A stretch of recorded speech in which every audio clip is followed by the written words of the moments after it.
Harihi Om Sahana Vavatu Sahanao Bhunaktu Sahaviryan Karavavahai Tejasvinavadhitamastu ma vidvishavahai. Om Shanti Shanti Shanti. Om Jaya Shri Krishna Chaitanya Prabhu Nityananda Shri Advaita Gadadhara Shri Vasari Gaura Bhakta Vrinda. Hare Krishna Krishna Krishna Hare Hare Hare Rama Rama Rama Hare Hare. So now we've had Yudhishthir, Bhima, and Draupadi come in their disguises to the kingdom of Virat. So now, then, continuing, the day after Draupadi's entrance into Virat, Sahadev made his way into the city dressed as a cowherd. He arrived at the cow pasture in the region of Virat's palace. The king happened to be visiting his herd and was present when Sahadev arrived. Virat sent for him and asked who he was and why he had come to the city. Sahadev replied, "I am a Vaishya named Tantripala. I used to work with cows belonging to the Pandavas. I am expert in handling cattle and desire to render you that service." Virat observed Sahadev's broad shoulders and long arms. "You must surely be a Brahmin or a powerful Kshatriya," he replied. "The office of a ruler would better suit you than that of a cowherd. Tell me, from where do you hail, O afflictor of enemies? What engagement do you desire, and what payment?" "I used to reside in Indraprastha, and I took care of the innumerable cows there." Sahadev answered, "I know everything about caring for cows. O king, I desire only my residence and upkeep, and will serve you to the best of my ability." The king accepted Sahadev's request. "I have 100,000 cows. These, along with their keepers, shall be placed under your care. Live here in peace, and I shall ensure that you are provided with whatever you desire." So, just seeing them, you can tell that they're of, very special quality of personality and ability. And so, just like the others, then they think, no, you should be in a higher position. So, Bhima comes in, he becomes the head of the kitchen.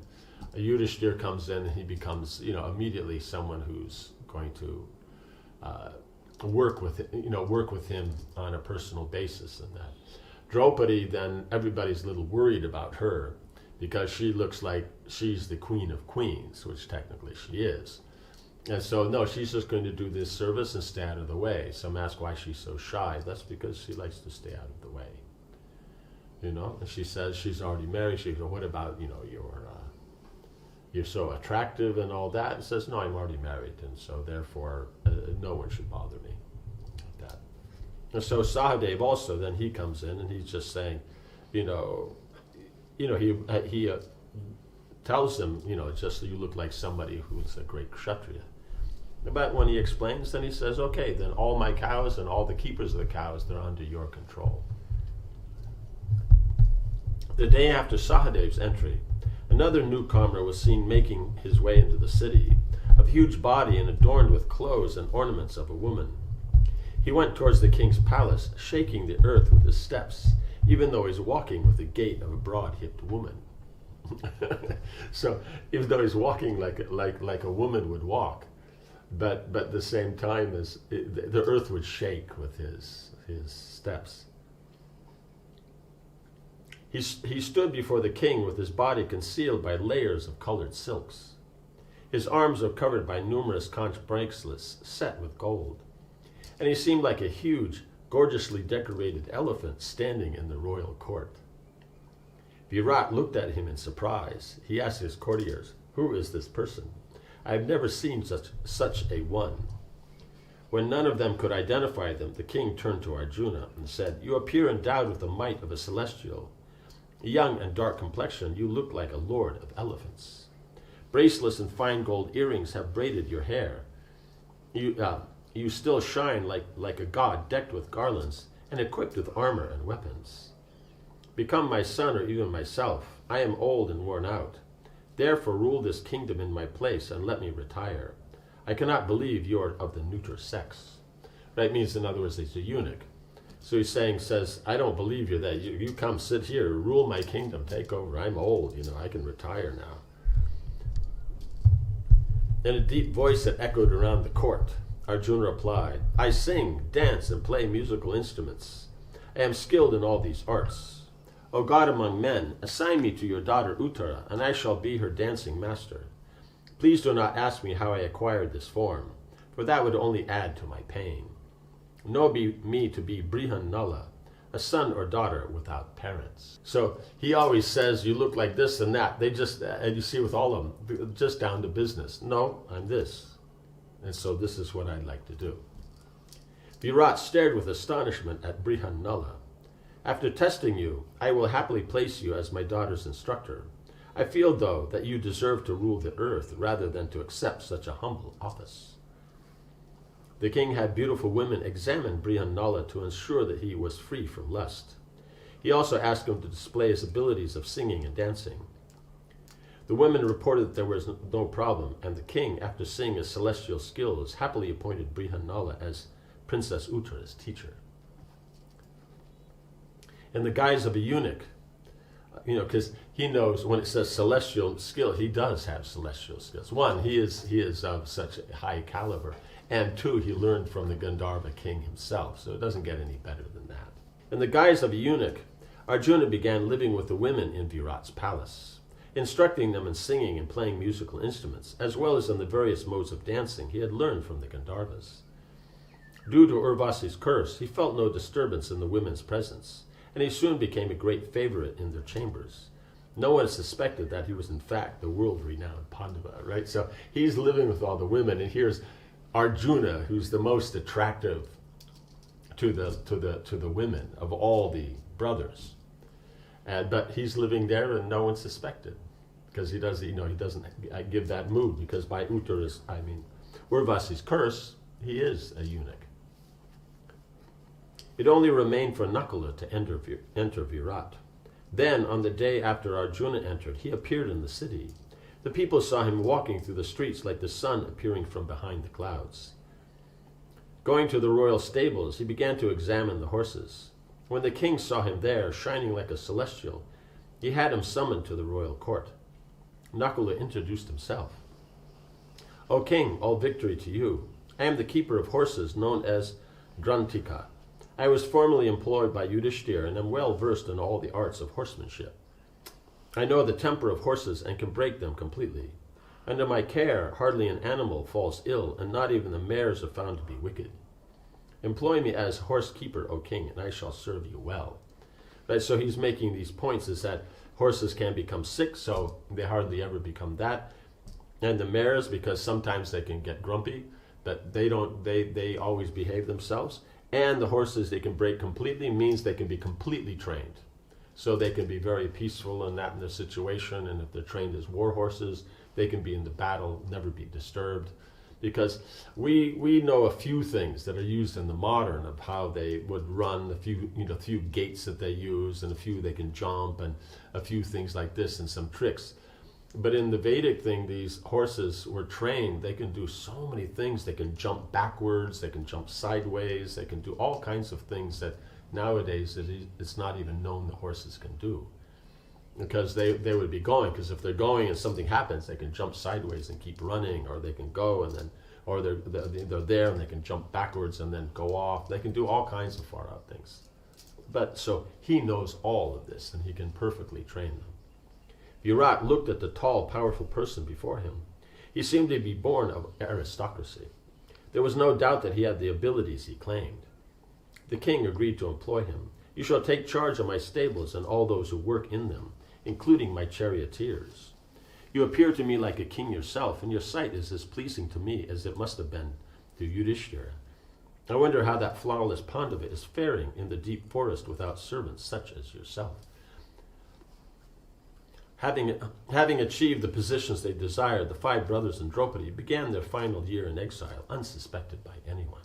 So if you look at it, you might think no, it's not possible that this, but at the same time as they're working for the Pandavas and Yudhishthira, and they're the best, so they would have the best.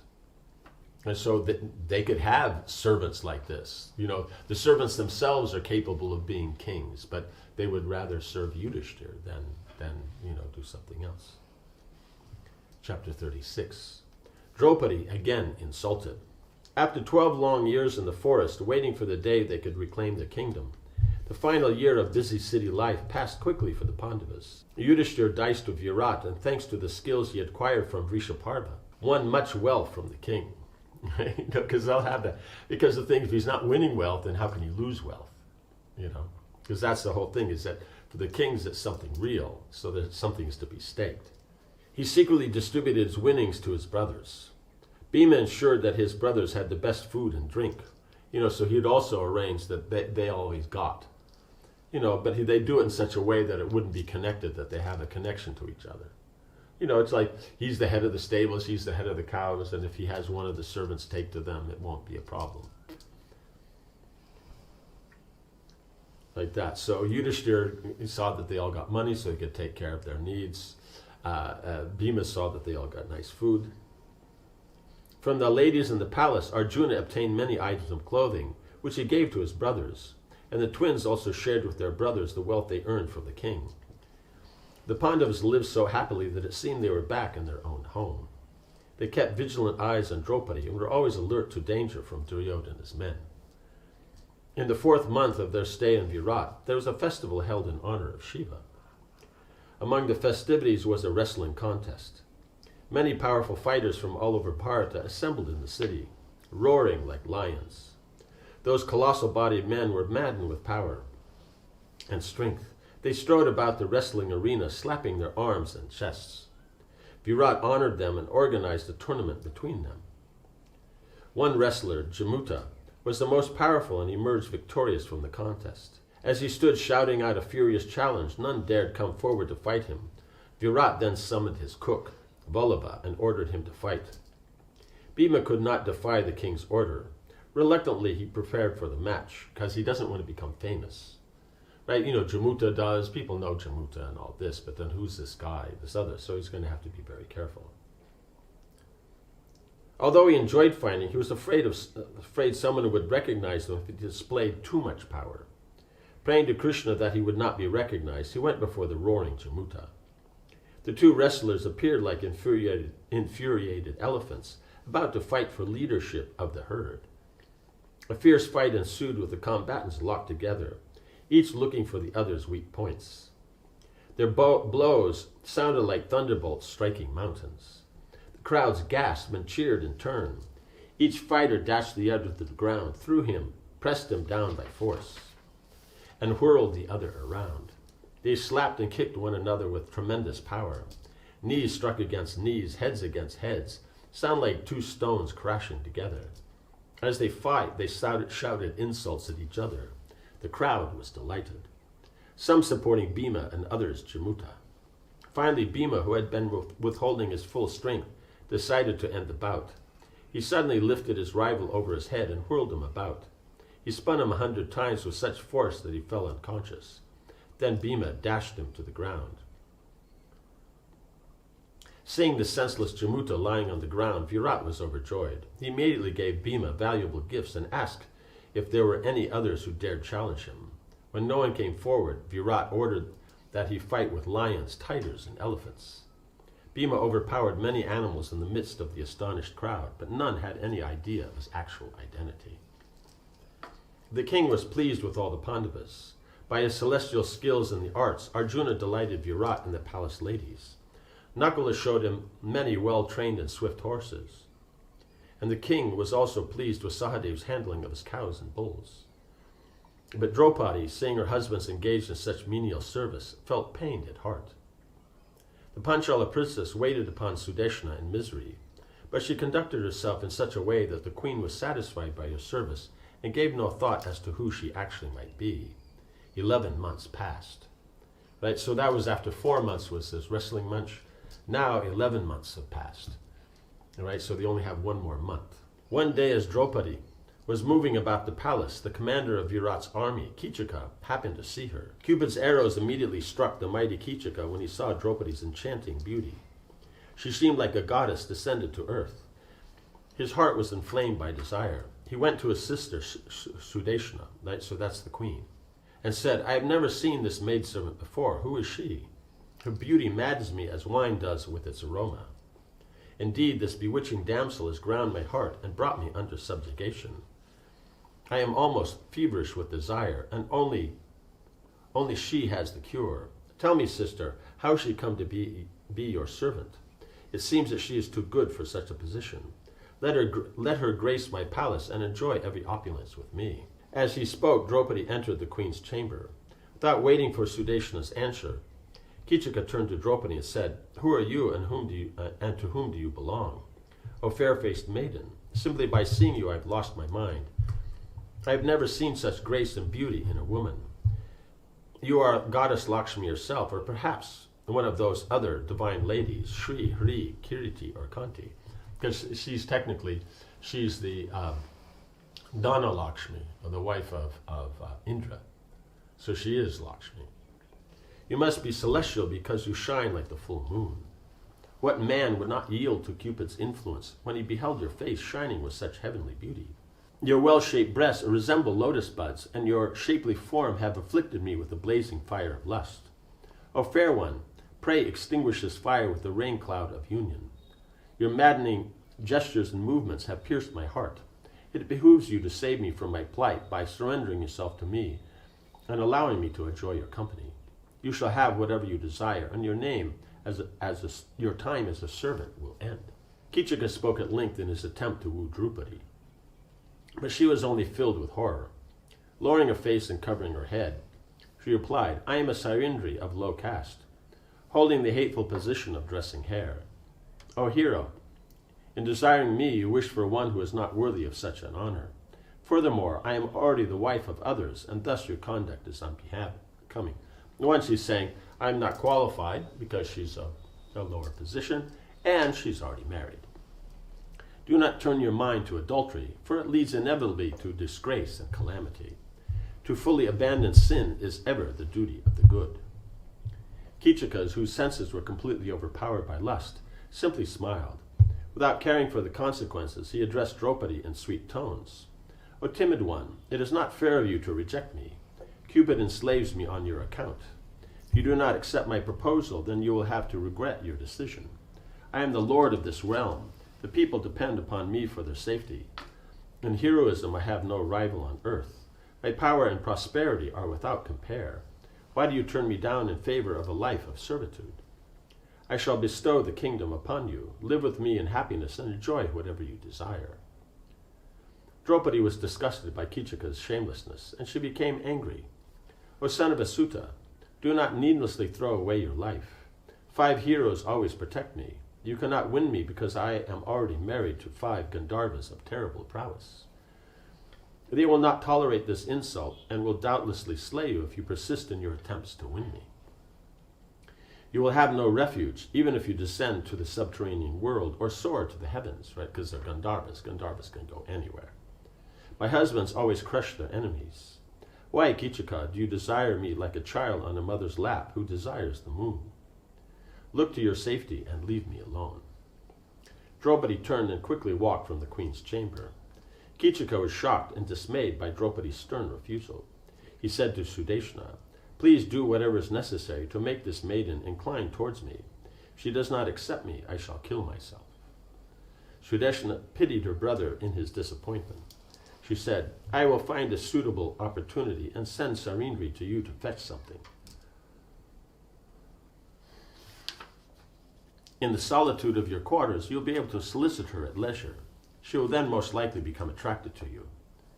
Kichika agreed to his sister's suggestion and returned to the palace, right? Because he very qualified and all that. And on normal situations, then you would think, yes, she would be, what girl would not be attracted? And especially if there's an opportunity to move up from being a maidservant, especially a lowly maidservant, a general maidservant, up to some, position of status and all that. So the queen, in thinking along the lines how ordinary persons would think, then thinks that this plan would work.